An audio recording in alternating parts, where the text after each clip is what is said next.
Yeah, so one thing I really like about being a Catholic is that it's this kind of weird group of 1 billion people who still manage to form some kind of cohesive whole.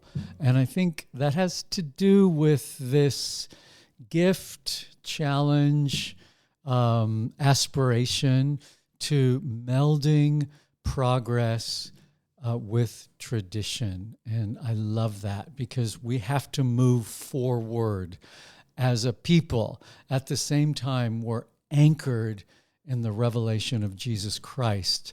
Ross Dutet, who is a much better writer than I am, he writes for the New York Times, says this: what serious Catholics should be looking for in this era of unsettlement, you could say every era is an era of unsettlement, is a synthesis, a viewpoint that makes sense of change in the church, but also maintains a deep continuity with the Catholic past.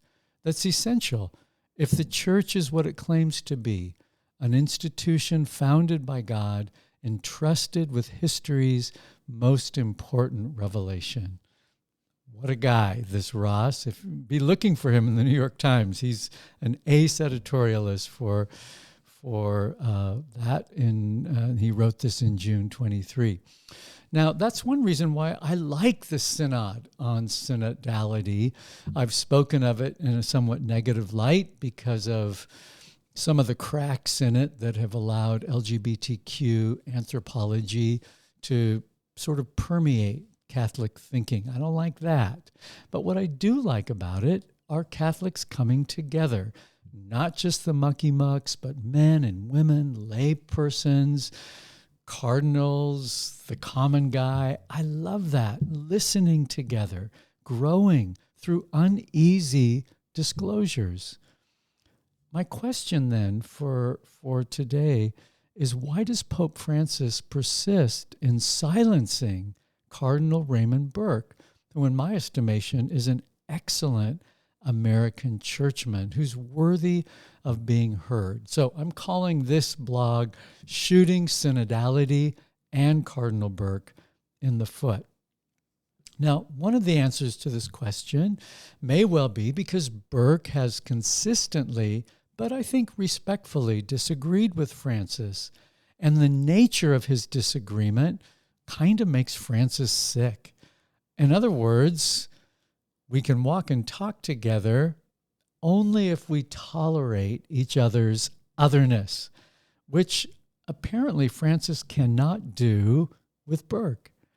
Now, I get that. We all fancy ourselves very inclusive until we see red, until we come up against something we really don't like in another. I guess I just expect more of Francis, who does head up this big, potentially incongruent family whose members often clash over what would Jesus do. But again, this is the Catholic genius. And shouldn't the head of the Catholic Church broker a healthy tension between these clashes, which is really the way forward for blending tradition and progress? Now, to be sure, Burke is a traditional churchman, and he's also a super bright churchman, among the best canon lawyers in the church. John Paul II made Burke an archbishop in 2003. Before making him a cardinal in 2010, Pope Benedict appointed him the head canon lawyer of the church, which technically is called the prefect of the apostolic signatura. Because I know Italian, I use words like signatura. You would say signature. You could say Burke represents orthodox aspects of Francis' two predecessors. Listen to what Burke says.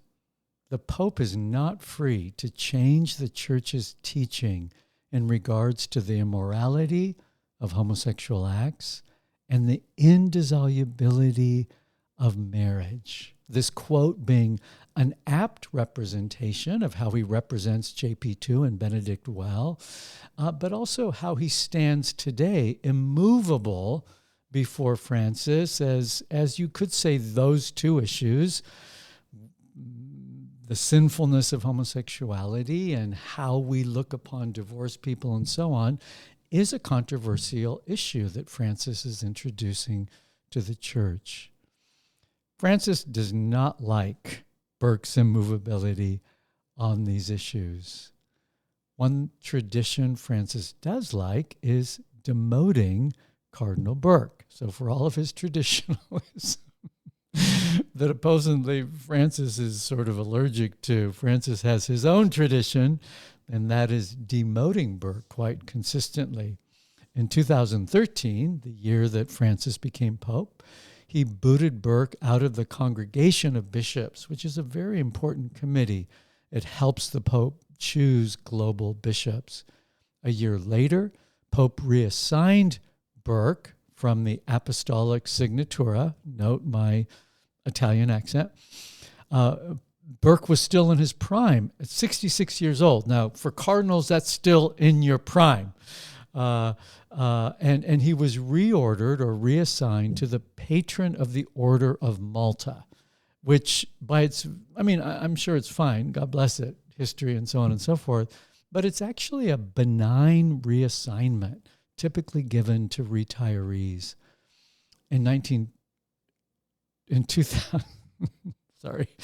2023, Burke's retirement was high-fived by Francis. The way that works is that when you turn 75, the Pope decides if he wants you to stay on. Burke was very willing to stay on, but he was given that retirement by Francis, perhaps gladly, and he was also informed that he had to start paying rent at the Vatican. His stipend at this point is unclear. The paradox here is that Burke shares Francis' heart for the marginalized. You always think of Francis as the Pope of the poor, the marginalized.